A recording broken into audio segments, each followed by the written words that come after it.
personas que hablan mucho, que hablan fuerte, que no dejan opinar a otras, que no oyen más allá de sus propias palabras. Ya desde lejos se sabe si una carreta porta mercancía o viene ligera de equipaje. Solamente basta con prestar atención al ruido que genera. Cuanto más batía, más bota en el camino, más chirría, más traqueteo produce. Así se comportaba ese señor que decía ser mi padre y maestro Francesco Squarcione. En cambio, Donatello, desde el silencio de sus estatuas, me envió las lecciones que marcarían todo mi hacer.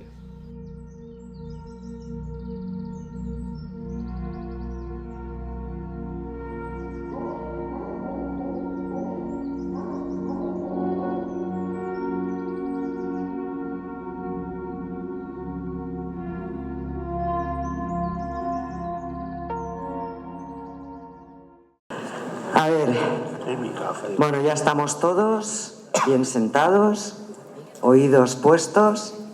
La mirada también importa ponerla hoy. Voy a comenzar. Buenas noches y bienvenidos a este acto cultural en el que la nueva obra de Juan José García, titulada Formas y Manieras, llega hoy por las puertas abiertas de sus manos creativas para todos.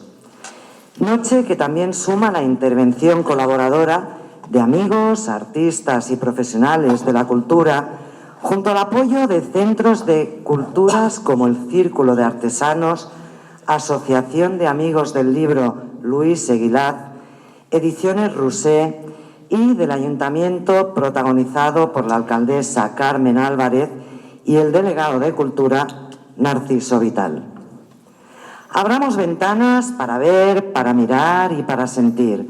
Sintamos la noche en la que la sencillez pensada y trabajada con el papel y el lápiz de Juan José tapizan este auditorio, este edificio de ayer y de hoy, con los siglos del arte por delante. Siglo renacentista y humanista que Juan José García cuelga en las paredes como frescos y quimeras, letra a letra, con su creativa melodía de tinta, con una escritura nítida, frágil y delicada, pero salpicada de un salitre enraizado desde su infancia, desde sus raíces en este Guadalquivir, en este río que llega al mar literario y pictórico. Bienvenidos a este mar de papel con su oleaje calmado y bravío, con un color que cada uno pondremos cuando leamos su libro Formas y Manieras. Bienvenidos al renacer de este siglo XVI que llega escrito, hablado, musicado y pintado, y que va a estar con todos nosotros en un nuevo hoy con su gran equipaje histórico y artístico. Y así, para que los minutos no se alarmen, abramos ya ese equipaje y paso la palabra a Narciso Vital para que comience la noche y todos la disfrutemos. ¿Comenzamos? Narciso empieza. Gracias.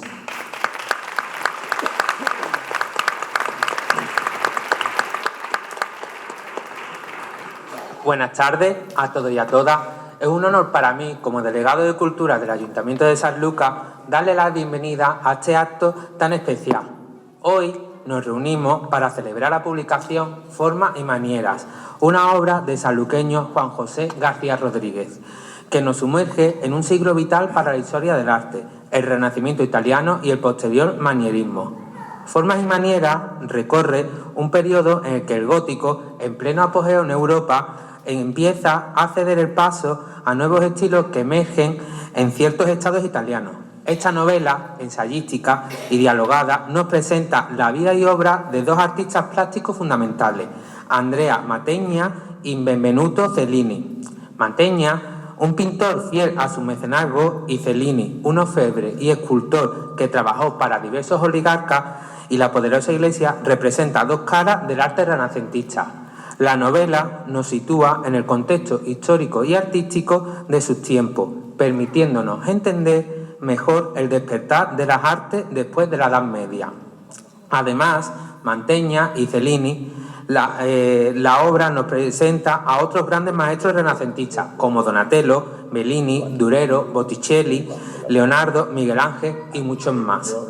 Cada uno de ellos contribuye a este renacimiento artístico, aspirando a nuevos horizontes y dejando su marca en la historia.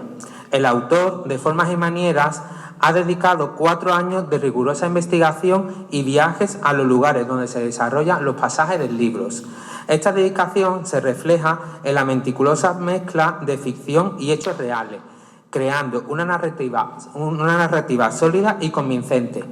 Para facilitar la comprensión de las obras artísticas mencionadas, Juan José ha incluido 60 dibujos realizados por él mismo, enriqueciendo la lectura y haciéndola más accesible y clara. Formas y Manieras es más que una novela histórica, es una puerta abierta a la comprensión profunda del Renacimiento y el manierismo, a través de los ojos de dos de sus más grandes exponentes. La dedicación del autor, tanto en la investigación como en la creación artística, hace de esta obra un recurso valioso para todos aquellos interesados en la historia del arte. Quiero felicitar a Juan José por este extraordinario trabajo y agradecer a todos los presentes por acompañarnos en esta presentación. Invito a todos y a todas a sumergirse en las páginas de Formas y Manieras y a disfrutar de este viaje fascinante a través del arte y la historia. La Delegación de Cultura sigue apoyando a los creadores y artistas sanluqueños, en este caso a este estimado escritor ilusionado con la presentación de su nueva obra, en el marco de la programación cultural que promueve el Ayuntamiento de Sanlúcar con la colaboración de diversas entidades. A continuación, daré la palabra al presentador, Ramón Aquilino Fernández. Profesor desde el año 1973 a 2015. Ejerció su cátedra de Lengua y Literatura Española desde 1979 en varios institutos. Es doctor en Filología Hispánica por la Universidad Complutense de Madrid en 1983. Es autor de la edición Impresiones y Paisajes de Lorca en Clásicos Hispánicos. Ha estudiado la obra de diversos autores en artículos aparecidos en la revista Tierra de Nadie, Idiomas y actualmente en Barcarola. Sus cuentos han sido premiados en diversos certámenes y publicados en las obras colectivos Laberinto del Viento y Laberinto de la Memoria. Sus poemas han aparecido en diversas publicaciones, en la obra Violeta del Egeo y mensualmente durante 15 años en la revista digital Agitadoras, donde también escribió sobre diversas cuestiones literarias. Te doy la palabra, Ramón.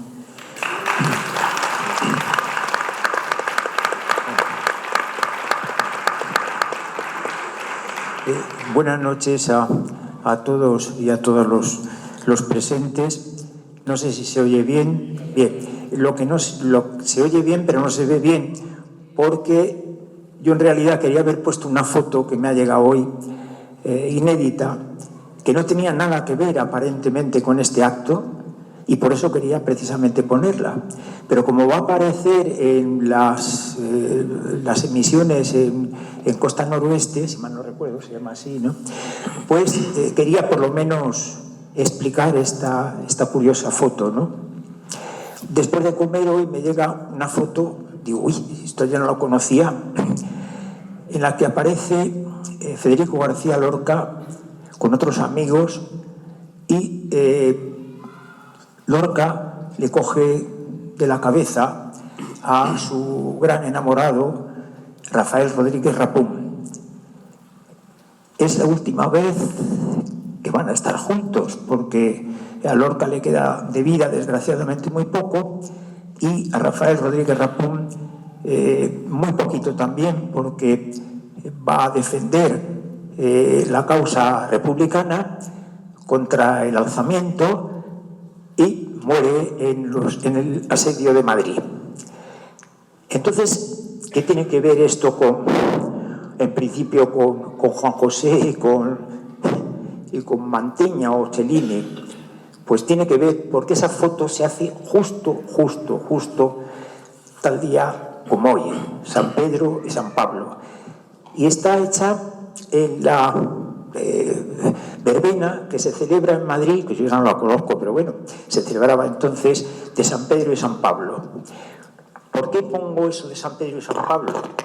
Porque Justamente, de ahora leo, un 24 de junio, viernes, o sea, San Juan, de un año del que no quiero acordarme, llegan Don Quijote y Sancho a Barcelona.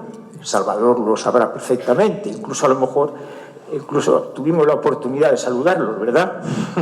Bueno, y allí, textualmente, escribe Cervantes, vieron el mar, hasta entonces por ellos no visto, parecióles espaciosísimo y largo. La verdad es que impresionaría, después de ver solamente las lagunas de Ruidera y La Mancha, ver el mar, aquello debía ser un acontecimiento. Todo un espectáculo, claro. Pero al día y al capítulo siguiente, Don Quijote se enfrenta a la afrenta de la cabeza parlante del odioso y ocioso Antonio Moreno. Y sobre todo en la imprenta descubre, irritado y enfadadísimo, la publicación del falso Quijote. No acaba ahí la cosa. Y una mañana del miércoles 29 de junio, tal día como hoy, nuestro señor Don Quijote es derrotado en las playas de Barcelona.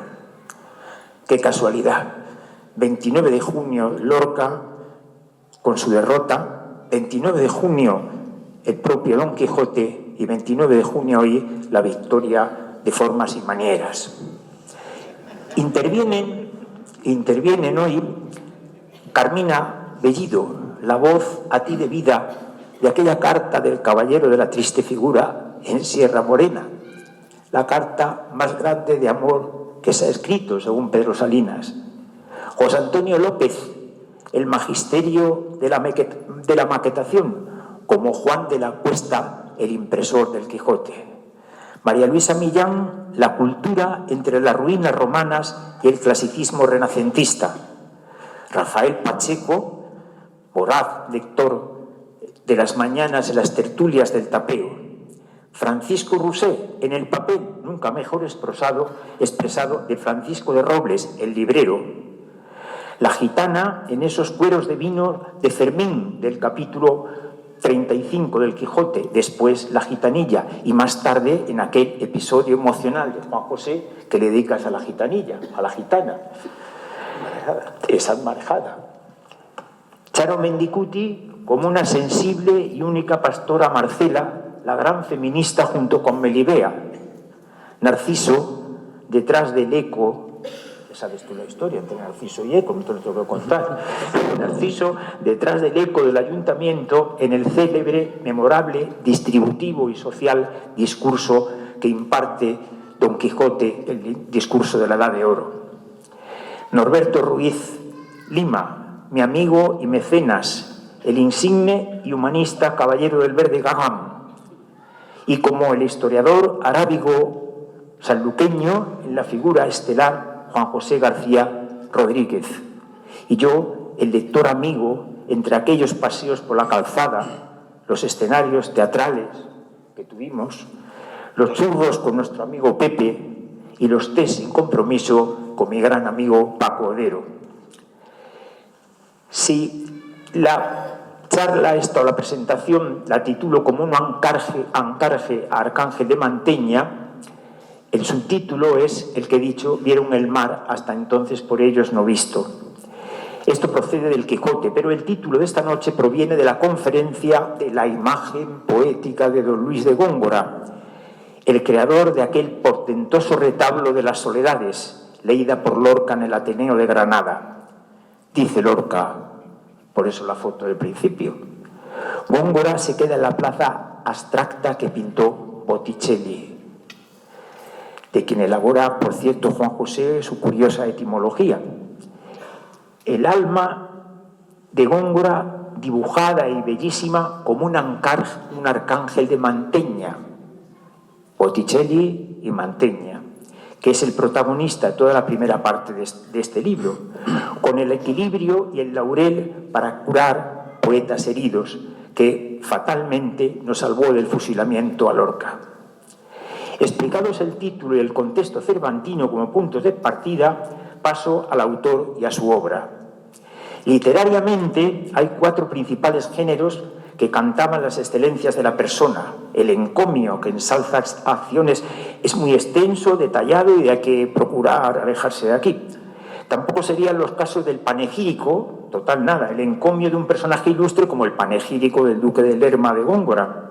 Y ni mucho menos el himno, que estaba consagrado a los dioses, tampoco el plan, que su vino es tan alto. Ahora bien, sí, la alabanza que ensalza las virtudes de esta obra y de su autor. Y eso sí, es breve, a ver si lo conseguimos. Yo el primero. La novela histórica, en la que se desarrolla Formas y manieras, comienza en el siglo XIX, que era una mezcla entre histórico, legendario, ficticio, con argumento múltiple de caballeros y nobles damas entregados al amor, un amor intenso en medio del esplendor del marco cortesano, con descripciones minuciosas y una religiosidad profunda, rasgos que se presentan en esta novela de García Rodríguez. Aquel subgénero se agrupaba en novelas de origen romántico, como Walter Scott, Ivanhoe, que fue el creador del género. La novela histórica de aventuras, donde se desarrollaba un universo histórico donde estaban nada más ni menos que Fernández y González, que el otro día me enteré de un novelista prolífico del siglo XIX, que era ávidamente nuestro premio Nobel Severo Ramón y Cajal, lo leía constantemente. Y después nos encontramos con este tipo de aventuras donde lo histórico solamente es un decorado, como la historia de dos ciudades de Dickens, Al modo de Guerra y Paz. Y por fin el episodio o novela histórica nacional de raigambre hispánica desde Trafalgar de Galdós al ruedo ibérico de Valle, y que hoy prolifera excesivamente, por cierto. Dentro de este subconjunto, recordemos Marejada, 53 episodios emocionales, y así, Formas y maneras es una mezcla de lo histórico bajo el óculo artístico, que es este que aparece aquí, el óculo artístico y el marco humanista de los siglos XV y XVI. Y si Cervantes, por citarlo como ejemplo que todos conocemos y como recuerdo de aquel y este 29 de junio, evidencia en el Quijote de la primera parte la intercalación de los relatos, el curioso impertinente o el capitán cautivo, los justifica en la segunda diciendo que en esta segunda parte Cide Hamete Benengeli no quiso ingerir novelas sueltas ni pegadizas, sino algunos episodios que lo pareciesen, o sea, que pareciesen novelas. Y en Formas y manieras hay narraciones intercaladas de aventuras, de intrigas, cartas, lecciones de pura historia, de envidias y recelos y amorosas, caso de la interrumpida de Barbarina y Ludovico, con estilo de suspense y continuada más adelante. Si pensamos en la amplia mercadotecnia generada alrededor del Quijote y volviendo a la novela del siglo XIX en torno a los papeles de Dickens, ¿no podría aparecer también, como aparecen en pantalla, las 60 magníficas imágenes que ilustra la novela de Juan José en los escaparates junto al libro? Aparte, claro, del peculiar y literario sanlugrama que incluirá en el próximo número del verano de la delicada y completa revista de las Piletas, aquella dirigida por mi gran amigo de entrañas Rafael Pablos y hoy cuidadosamente compuesta por Pepe Santiago. Desde el punto de vista léxico, leer la obra de Juan José supone un aprendizaje de términos artísticos que el autor ya los ha empleado en otras obras como dolor, madera y barro. De igual modo, también se aprendían costumbres y lenguaje marítimo en Marejada, estrechando de esta manera los vínculos con el lector. Este intercambio entre diversas disciplinas y la literatura, como ocurrió en el siglo XIX y los eminentes médicos Ramón y Cajal y Gregorio Marañón, hace que pensemos en un caso curioso del Renacimiento, muy curioso sobre todo ya para los que tenemos cierta edad, representado por la figura del eminente patrón de la urología Francisco Díaz. Observen el título, y su Tratado de todas las enfermedades de los riñones, vejiga y carnosidades de la verga, 1588. Estamos hablando de 1588, la época más o menos de Formas y manieras. Este singular libro iba encabezado por un soneto de Lope y otro de Cervantes en el epílogo, que a veces aparece y otras veces desaparece. Y Cervantes cita a Francisco Díaz, licenciado en Medicina por la Universidad de Alcalá de Henares, ojo que entonces se distingue entre médicos barberos de ropa corta, como Pedro Recio de Agüero, el de la ínsula barataria, que estaba graduado por la Universidad de Osuna, donde no se impartía medicina, curiosamente, y los médicos como Francisco Díaz. Pues bien, no solamente aparece ahí, sino que en el canto de Calíope de la Galatea y en el Quijote también se recuerda, de tal manera que uno de ellos padece, el mayor de los galeotes padece, en fin, de una incontinencia tremenda. Más allá de esto, el libro en sí debía administrarse también como sustento y como medicina, que pretende la expulsión de los libros de caballerías y que en efecto Formas y Manieras nos sanará y cuidará con su lectura, como mi amigo, el médico humanista José Luis, trata con el equilibrio del laurel para curar heridos. No está aquí, pero bueno, eso me quita para que yo lo recuerde. Y ya me meto en las notas de asedio al texto. El texto tiene unos preliminares, una primera parte que es el 480, que lo conforman 12 capítulos, cuyo protagonista es Andrea Mantegna, y un 500 en donde aparecen las manieras alrededor de Benvenuto Cellini. Bueno, más o menos hay una armonía de capítulos y de partes. Termina con unos posliminares y en ambas, entre Formas y Manieras, hay una armonía renacentista. Casi el mismo número de capítulos, de preliminares y posliminares, hay 2 personajes centrales y 2 cartas que una impecable, asidua y especial lectora que está aquí presente reconocerá hasta sus acentos, otros no. Y me parece muy bien. Se trata en la novela que se llama El argumento múltiple, en el que caben novelas intercaladas, la dialógica, que era un género fundamental del Renacimiento, el género epistolar, el triunfo del humanismo, en una palabra, verdaderas clases de arte que van desde los métodos plásticos de los grabados, en el capítulo 12, a la exhaustiva explicación de la perspectiva isométrica junto a sus técnicas en la figura 46 del descendimiento de Pontorno. La explicación del ósculo de la cubierta, la moda del autorretrato ejemplificada con los pintores, que lo pones tú ahí, esa moda que luego pasará a la literatura y está en Pessoa y al cine de Hitchcock, que aparecía en sus propias películas, la crítica social a los banqueros, que también de mucha actualidad, y en el 11 las minuciosas descripciones de orfebrería. No faltan la quema de libros, la labor de las copistas y la animalia. Mi personal recuerdo a Beatle.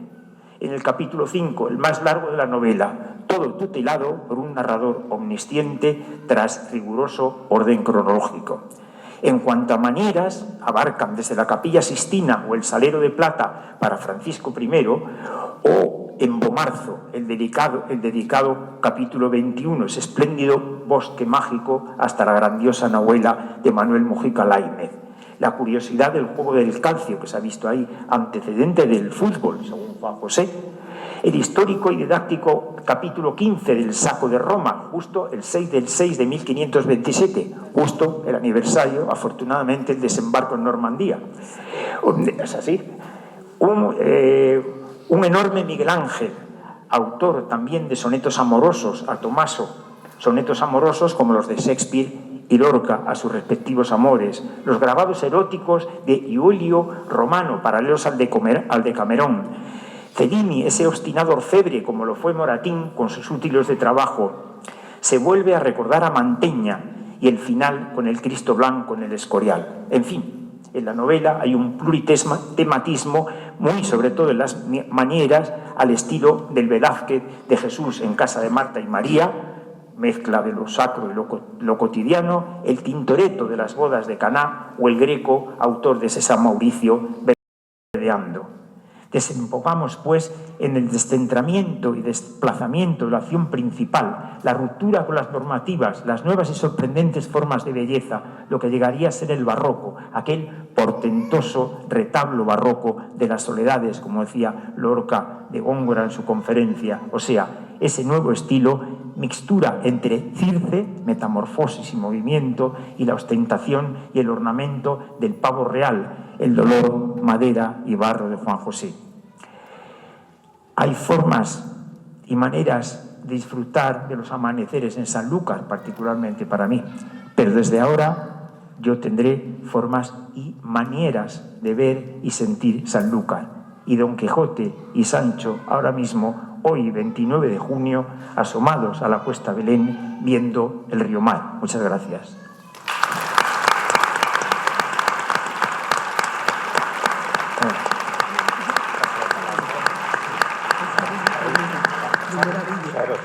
primera vídeo. Buenas tardes a todos, soy Francisco Rullán, director de Ediciones Roser. Quiero mandar un fuerte abrazo a Juan José García en este día tan importante para él, como es la presentación de su novela Formas y Manieras. Agradecer a todos los presentes que acompañéis a Juan José en un día tan importante para él. Agradecer también, como no puede ser de otra manera, al Ayuntamiento de Sanlúcar que le haya cedido el espacio del Auditorio Manolo Sanlúcar, que es un sitio idóneo para realizar un evento como este. Cuando Juan José García llegó a nuestra editorial, lo hizo enviándonos el manuscrito de su novela y, como procedemos habitualmente, pues lo trasladamos al Departamento de Valoración de Manuscritos, como todos los que recibimos. La responsable de este departamento es Cristina Ubiña. Ella es correctora de estilo y filóloga y siempre se lee los manuscritos que le enviamos con detenimiento para hacer una valoración exhaustiva e indicarnos si conviene o no publicar el libro en base a sus profesionales criterios. Me gustaría trasladaros un pequeño extracto que por otro lado aparece en la contraportada del libro, del informe que me envió Cristina, porque detalla muy bien lo que os vais a encontrar cuando durante los próximos días, después de adquirir la novela, vais a tener entre vuestras manos y vais a poder leer y disfrutar. Cristina, en su informe de valoración, me hablaba de una novela histórica muy cuidadosa. Permitidme que levante la vista porque lo estoy leyendo, no me lo sé de memoria. Como decía, una novela histórica muy cuidadosa donde la época y los escenarios que aparecen son recreados con detalle.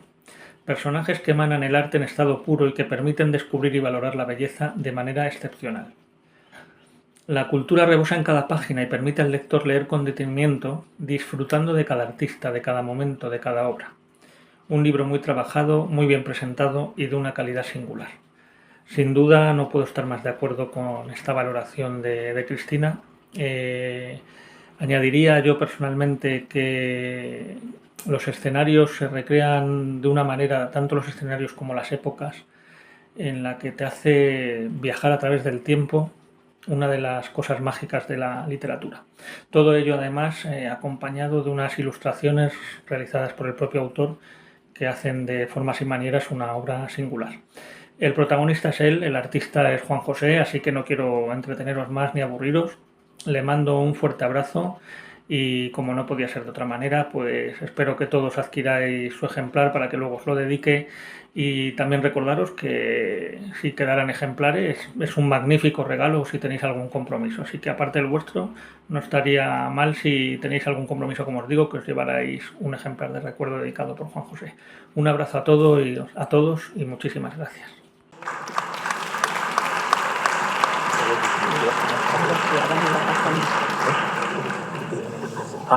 Ahora Charo va a decir algunas cosas sobre Formas y Manieras, con sus manieras y sus formas especiales. Por eso es la pastora Marcela, nada más ni nada menos, ¿eh? No te creas tú que cualquier personaje del Quijote, ¿eh?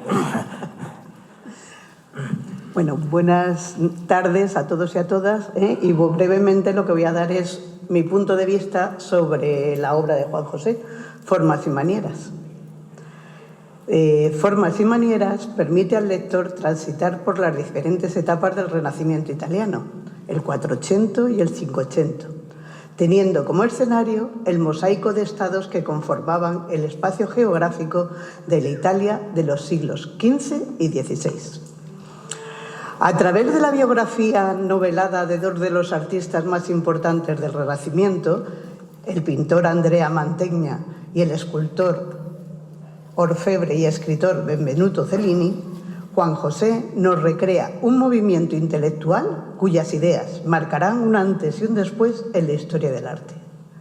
Y es que en esta obra, además de los artistas antes mencionados, hay un tercer protagonista, el Renacimiento. Juan José no se limita a transmitirnos los acontecimientos vitales de estos artistas o a describirnos, por cierto, de una manera muy detallada y didáctica, el proceso de creación de sus obras, incluyendo para ello unas magníficas ilustraciones realizadas por él. Él va más allá e integra en la trama de esta novela la filosofía y los valores renacentistas que llevan a estos artistas a obtener como resultado la belleza y la perfección de sus obras. Pone el acento en aquellas características que explican el por qué estos artistas llegan a ser referentes del Renacimiento, como por ejemplo su búsqueda de la perfección y la simetría en la representación del cuerpo humano mediante el conocimiento científico y el interés por las antiguas Grecia y Roma como modelo de referencia y fuente de inspiración. Queda constancia de que la consideración social del artista cambia con respecto a épocas anteriores. Deja de ser artesano para pasar a ejercer una actividad de carácter intelectual que exige profundos conocimientos matemáticos, científicos y humanísticos. También queda muy bien reflejada la influencia trascendental que tienen los mecenas en el contexto del Renacimiento, de cómo el mecenazgo proporcionaba a los artistas la oportunidad de experimentar, innovar y llevar a cabo proyectos ambiciosos sin tener que preocuparse de la financiación. Por tanto, yo os invito a que leáis Formas y manieras y aquí disfrutéis de este viaje por el Renacimiento italiano mediante el conocimiento de estos dos artistas y de la singularidad y relevancia de sus obras.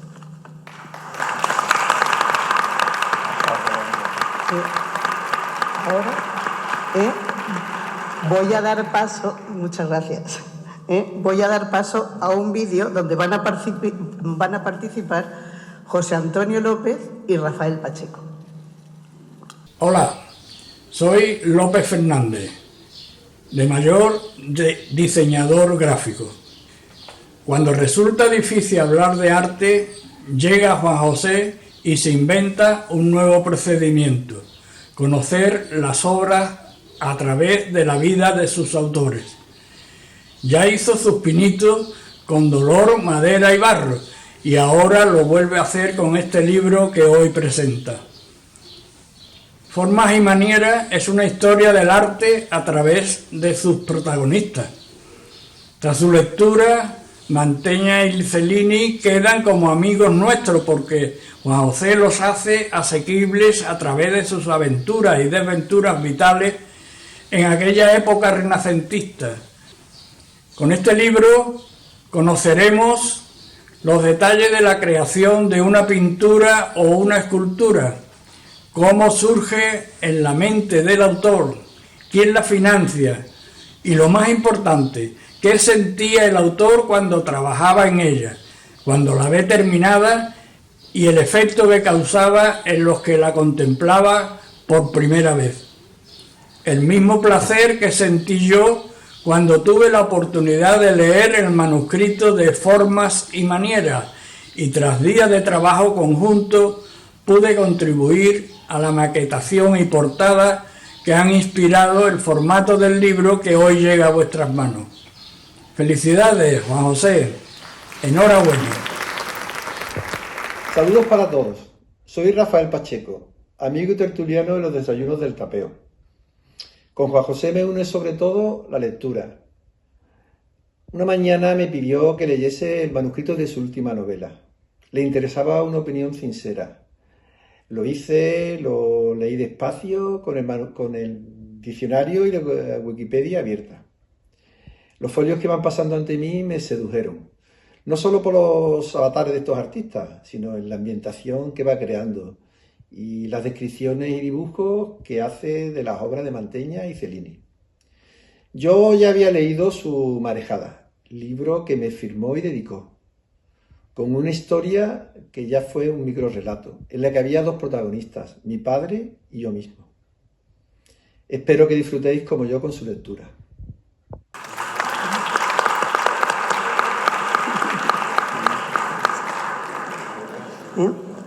Bueno, a continuación voy a pasar la palabra a Juan José, pero antes voy a presentarle de una manera un poco más formal. Juan José García.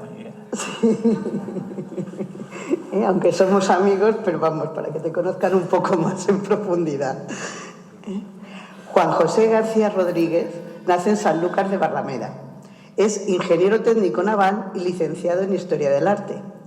La mayor parte de su vida profesional la dedica a la docencia en calidad de catedrático de dibujo.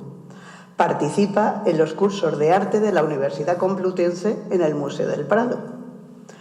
Es autor del libro de relatos Marejada, 56 episodios emocionales, la novela Dolor, Madera y Barro, trilogía barroca, y numerosos artículos de revistas como Las Piletas, Círculo, Sanlúcar de Barrameda, Gárgoris, Educa, Diario de Cádiz y el blog de dominio www.marejada8.com. Y a continuación ya os dejo con Juan José. Muchas gracias.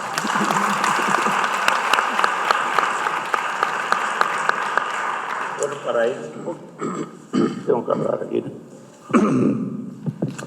¿Sí? ¿Se me oye? ¿No? ¿Bien? No. ¿Sí? Pues voy a saltarme cosas porque ya se han dicho aquí muchas cosas.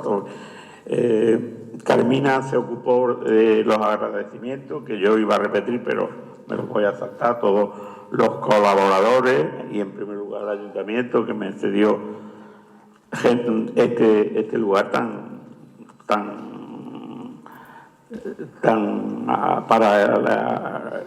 para el teatro, para todo, pero nunca se había pensado para presentar un libro. Y mira, aquí estoy. Yo en mi intervención me centraré en el por qué escribí el libro y su proceso creativo. La obra, físicamente, la portada es muy bonita, ya lo ha explicado José Antonio López, fue el autor. Y el título, que en principio era un poquito con trampa, raro, ya todo el mundo sabe de qué va la cosa. Y también saben que son dos biografías noveladas que podrían haber sido todo lo extensas que hubiese querido, pero no perseguí el libro gordo. Y tenía todas las puertas abiertas para hacerlo. El mundo del arte y en el periodo y lugar donde se desarrolla Formas y Manieras invitaban a ello. Pero no caí en la tentación. Valoro como lector los libros que en menos páginas dicen más, que con menos páginas dicen más. Ya tenía un precedente esta novela con Dolor, Madera y Barro y la trilogía barroca Caravaggio, Artemisia Gentileschi y Luisa Roldán. Para esta novela seleccioné las obras plásticas que me ayudarían para entender y comprender las vidas de dos artistas. Uno de ellos del pleno Renacimiento italiano, Andrea Mantegna, y la prolongación en el manierismo de Benvenuto Cellini. Los dos no son coetáneos, los dos suman en años un siglo de arte. Andrea muere en 1506 y Cellini había nacido en 1500. No son coetáneos.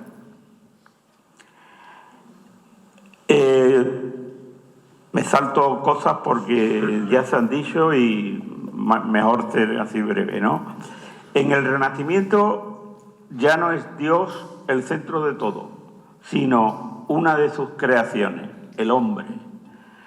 Ahora ya dejarán de ser artistas anónimos en una época de esplendor. Es importante también la divulgación de un invento, la imprenta. Su capacidad para trasladar saberes traspasa fronteras.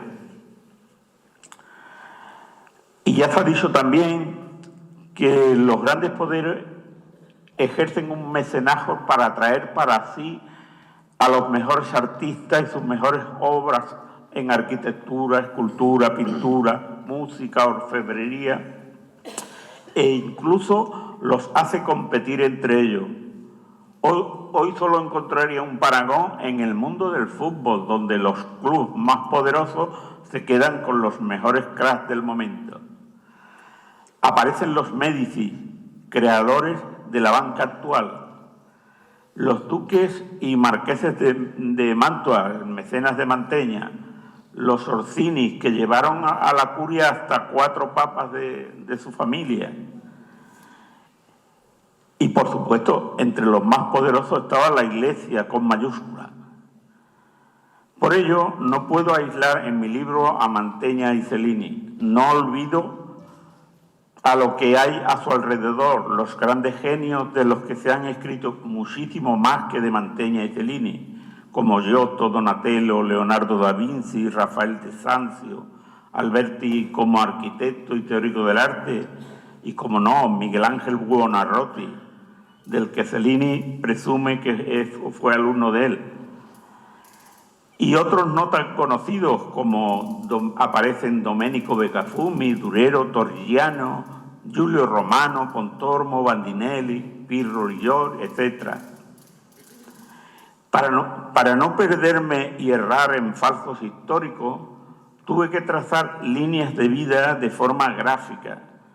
Por un lado ponía la fecha de nacimiento y la muerte, y por medio las dataciones cruciales de creaciones de obras artísticas, de papado, hechos históricos como el referido por Ramón del saqueo de Roma, o la coronación del emperador Carlos. Los lectores de novelas históricas, entre los que me encuentro, siempre nos queda la duda de qué es real y qué es ficción. Os adelanto ya. Los tres amores que se dan en la novela son historias inventadas. Lo siento, hasta ahí no llegaba la documentación. De uno de ellos va a leer nuestra amiga Carmina parte del capítulo 2. La amiga Carmina, ella es nacida en Barcelona, pero sanluqueña, de corazón, de padre y de madre. Y tenemos mucha relación y amistad por esos lunes maravillosos en la Mandrágora, con el Cineforum que hacemos allí, y proponemos cosas. Y ella y Salvador son dos motivaciones en la cultura sanluqueña, siempre metidos. Cuando tú quieras. Nos vale. Muchísimas gracias, Juan José. Como digo, uno de estos amores. Gracias. Bueno, pues como está comentando Juan José, la novela que ha escrito, ya se ha dicho, es histórica, ensayística, pero también con ficción. Y él mismo acaba de comentar que esta carta amorosa, como otras que hay en la novela, pues son inventadas, claro. Y voy a hacer un breve comentario sobre esa carta antes de leerla, porque me ha entusiasmado de una idea que pone, que ya la puso en su libro anterior, Dolor, Madera y Barro, y es el tema de la mujer. Como soy mujer, como soy persona, como soy ser humano, me ha gustado. Esta carta que voy a leer se encuentra entre las primeras páginas de la novela. Cuando Juan José va presentando a los personajes, al personaje principal, Andrea Mantegna, en su inicio como artista, en su relación con el arte y con otros artistas y profesores, y en su relación amorosa. Es una carta de amor, pero una carta en la que no solo aparece el tema amoroso, el enamoramiento, el deseo y la felicidad que el personaje Andrea Mantegna siente por Nicolosi Bellini, sino que en esta carta también Juan José pone pinceladas sobre el tema de la mujer en esa época renacentista.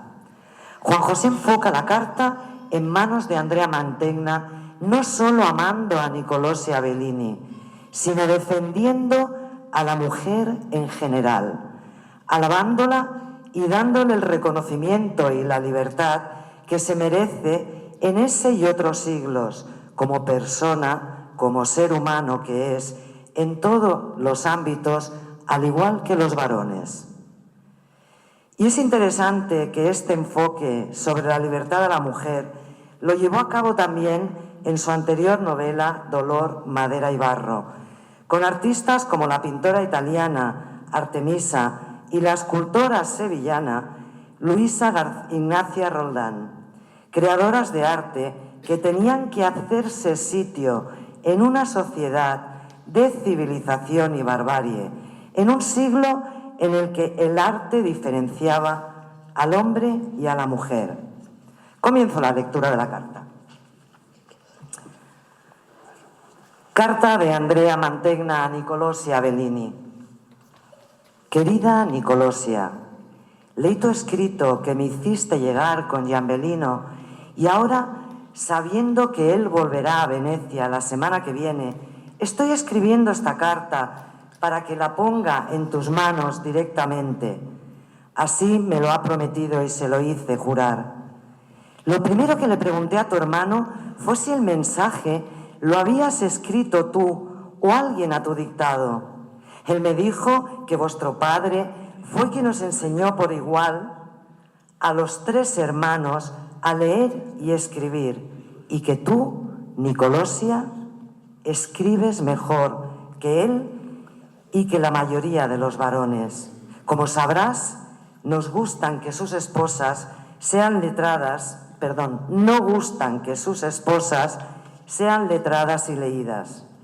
Cuando estuve en Murano, tu padre me habló bien de ti y que no solo ayudabas a tu madre, sino que también a él en la preparación de las pinturas. Ahora voy entendiendo por qué me contó cosas buenas que veía en su hija. Al presente compruebo que te desenvuelves muy bien con la tinta y el papel. Eres atrevida al decidir por ti misma escribirme un mensaje en el que además te hablara de Venecia, de su pintura, de los trabajos de tu padre. Atisbo sentimientos hacia mí. Fueron pocos días los que tuvimos para conocernos, suficientes para darme cuenta de que a pesar de tu juventud razonabas de forma adulta y que los dos nos sentimos a gusto el poco tiempo que nos dejaron solos. Yo voy a ser sincero. Venecia es realmente única. Los palacios del Dux y de todos los grandes comerciantes son fabulosos, pero es incómoda para el pueblo y a mí, personalmente, a los pocos días de estar allí, me salieron escamas. La niebla pegada a la laguna y la humedad se fijan a los huesos. No me extraña que el Dux, como me decías en tu carta, pasa más tiempo en sus dominios al otro lado del mar que en su palacio. He leído tu carta de nuevo y ha recorrido mi cuerpo algo que los hombres sabemos bien diferenciar entre un trato afectuoso de un efusivo arrebato de amor.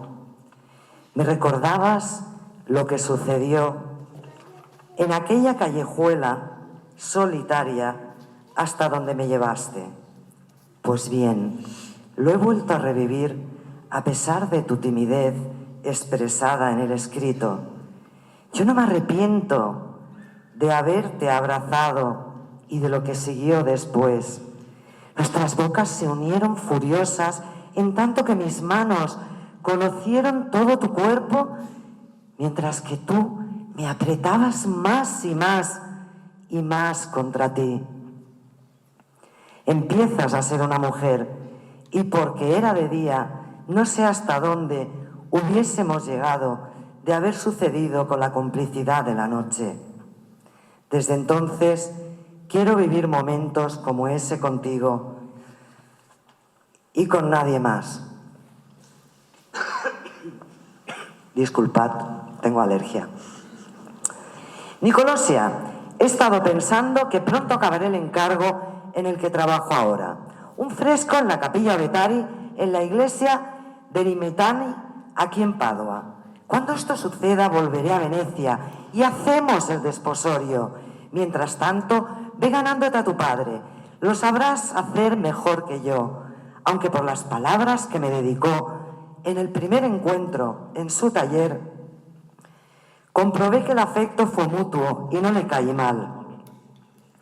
Ya sé, Nicolosia, que a pesar de la poca distancia que separa Padua de Venecia, hemos tenido pocos contactos, pero es que resulta tan difícil llegar hasta la costa y después coincidir con una embarcación que me traslade por la laguna hasta San Marco.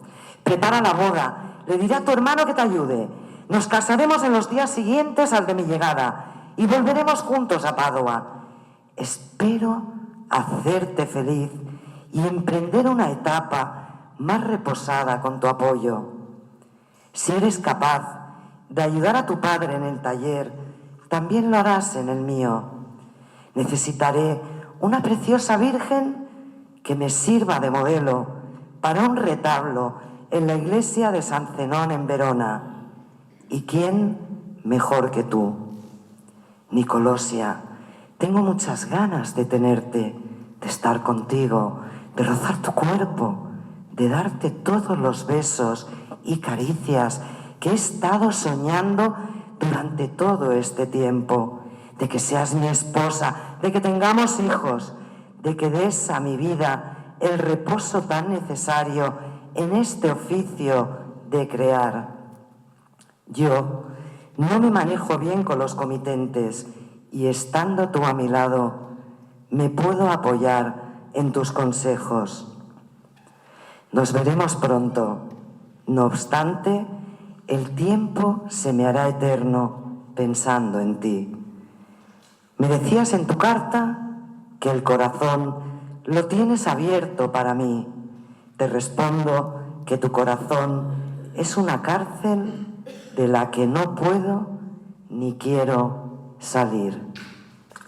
Desde Padua, Andrea Mantegna.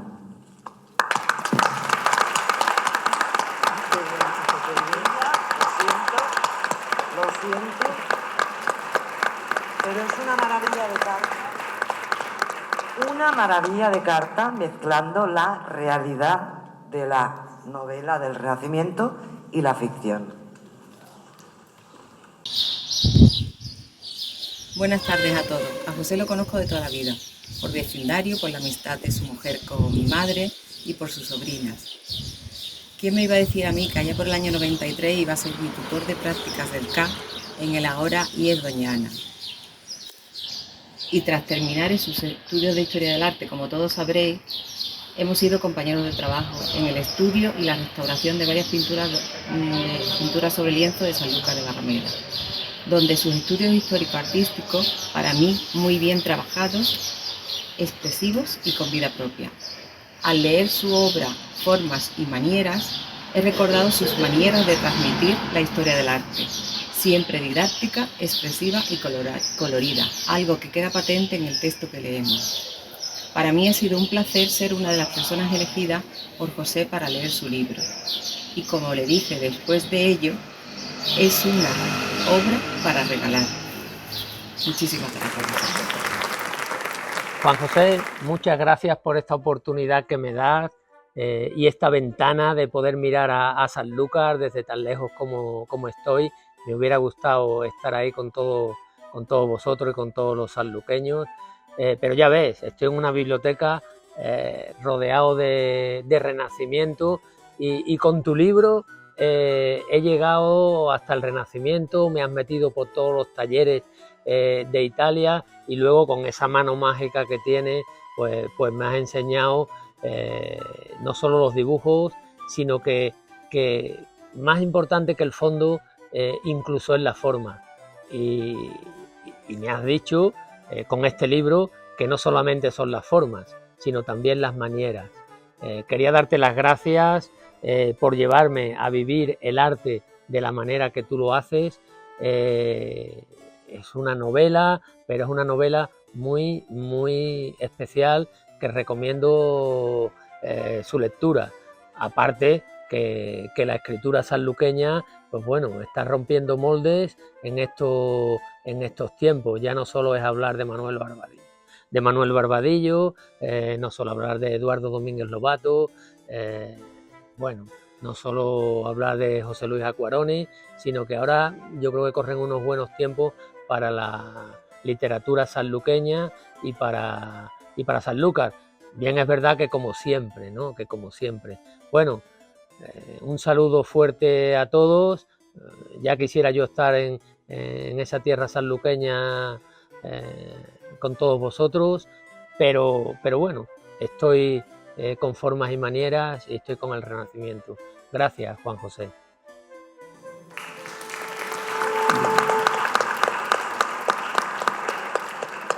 continuamos. Pero como se ha oído al principio muy bajito, diré que María Luisa Millán es amiga mía y de mi familia, y ella es licenciada en Bellas Artes, restauradora, y no ha dejado de trabajar en el tema del arte, y tuve la suerte de colaborar con ella en el informe técnico artístico de dos pinturas que ella restauró, que son de Sanlúcar y están en Sanlúcar ahora mismo. Hemos hablado ya de un amor, y decía que había en la novela se cuentan 3, ficción, porque ahí no llegaba la documentación, decía yo. Y otro de esos amores son los de Ludo, hijo del pintor, con Barbarina, hija de los marqueses de Mantua. Una cosa, un escalón insalvable. Es difícil que se diera, pero muy bonita, como un Romeo y Julieta a mi manera. Pero ellos supieron arreglarlo. No hago más spoiler, no digo más del amor, a ver que lo lean. Y por último hay un triángulo amoroso, de nuevo ficción y con final, voy a dejarlo en complaciente, para todo, entre Cellini, que es un mujeriego total, en grado máximo, con una joven que utilizaba de modelo pero de la que llega a enamorarse. Y el tercer vértice de esa historia es un ayudante de su taller. Por medio hay unos hijos que hay que reconocer, y no cuento más, no digo más. Los entornos ya lo ha dicho mi amiga Charo, los entornos he tratado de recorrerlos, de pisarlos, y continuaré haciéndolo en lo que pueda. El entierro del COVID frustró un viaje ya pactado por Mantua, y ya estoy planeando otro a la Toscana.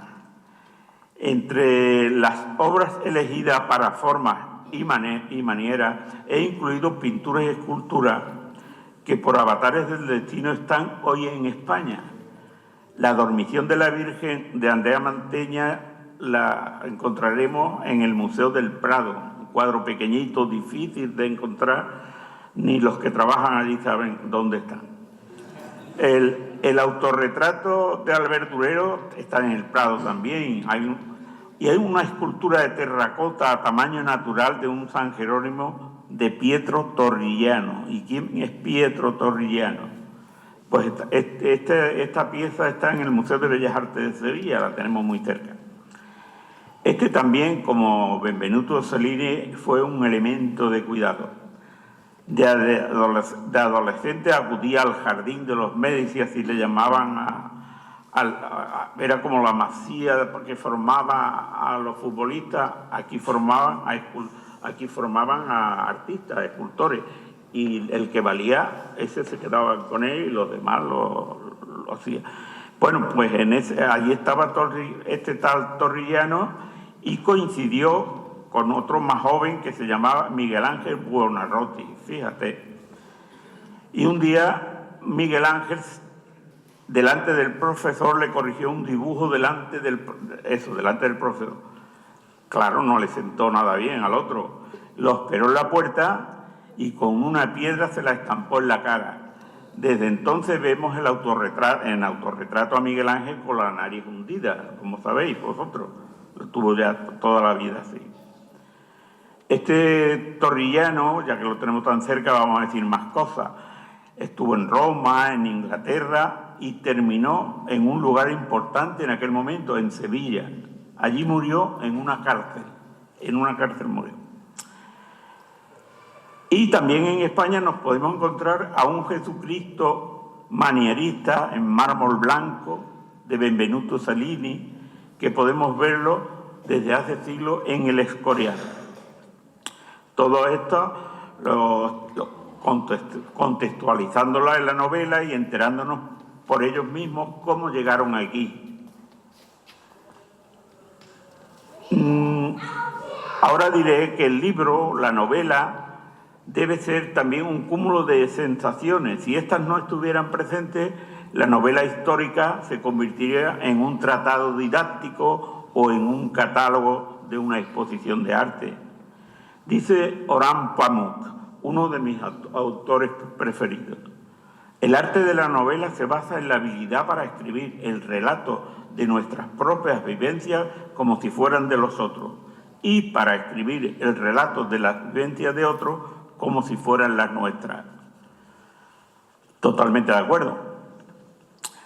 Cuando Carmina habló del frío y la humedad de Venecia, es porque lo comprobé, y no fue un día cualquiera, fue el día 1 de enero del año 2000, una fecha que no se olvida.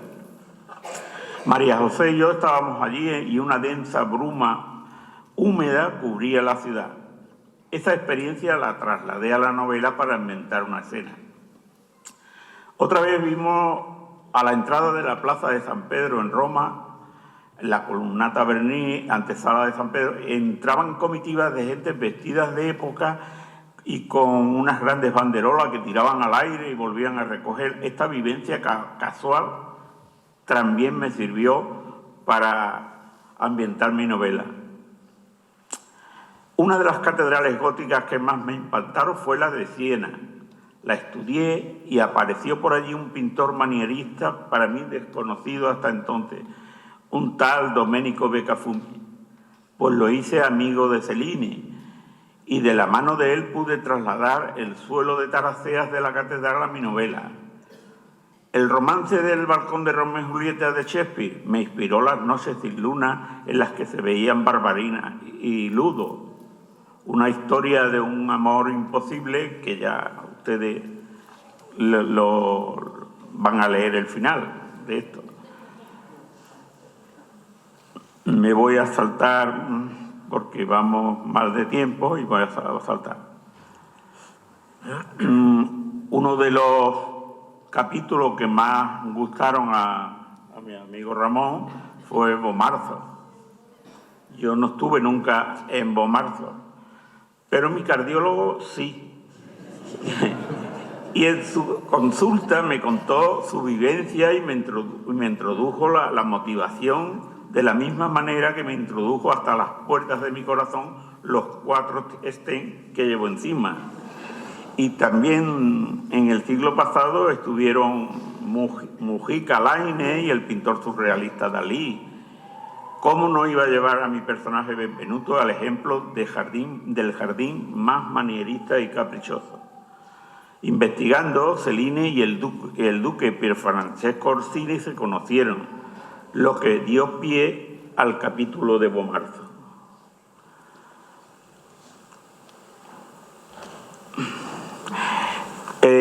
Lo ha dicho Norberto ahí en el vídeo, que con mi libro entró en diversos talleres de artistas y me dio opción a explicar técnicas artísticas como la pintura, el fresco, el grabado, la escultura en mármol, en bronce, y también necesité recurrir a otros saberes como la cetrería, el calcio, que sigue llamándose el fútbol así en Italia, y que nació un siglo antes que Benvenuto Cellini. Pues a Benvenuto Cellini lo puse a jugar también al calcio. También aparecen los estudiolos, unas cámaras privadas para guardar las colecciones privadas, los que tenían dinero, los mecenas. Pues también trato ese tema de los estudiolos. He tardado mucho en escribir este libro y me dio tiempo para hacer esos 60 dibujos que acompañan. En principio solo iba a llevar unos trazados para dar a conocer la perspectiva que utilizó Mantegna, señalar a los personajes que asoman en la cámara picta, el salón pintado, traducido.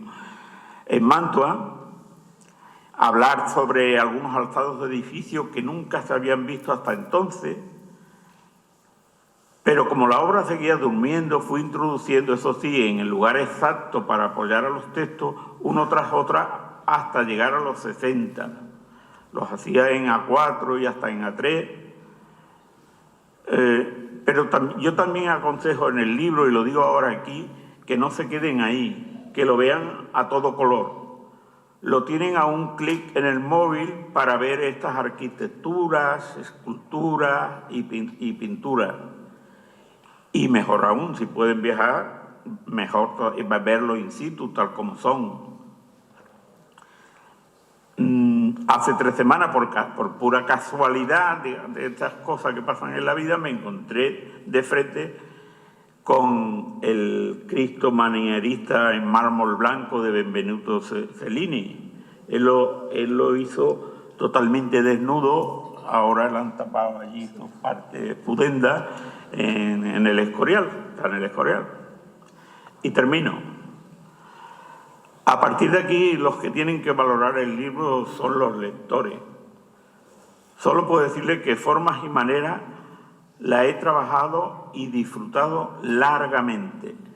Que María José me perdone. Nada más.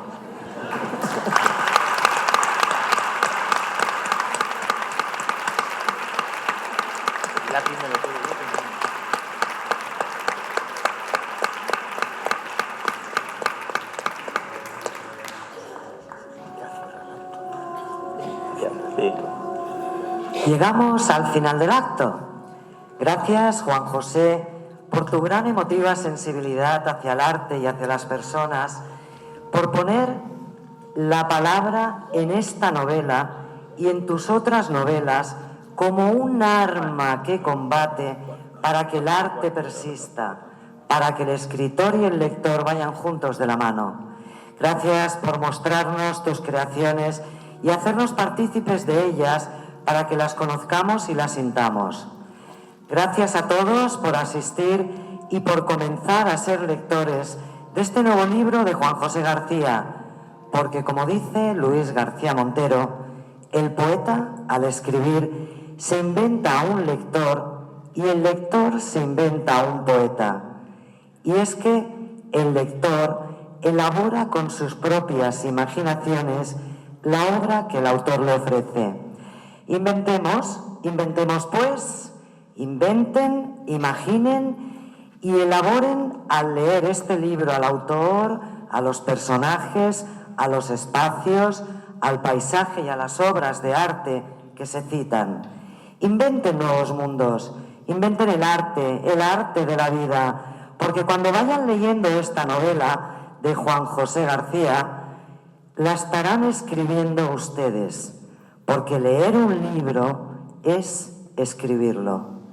Leamos, leer es sentir mundos nuevos, sintamos, disfrutemos el momento. Por tanto, brindemos la noche y este sentido momento con esta manzanilla que Fermín de Bodegas La Gitana nos trae, mientras Juan José os va firmando los libros dedicados atentamente. Gracias y buenas noches y vamos a brindar.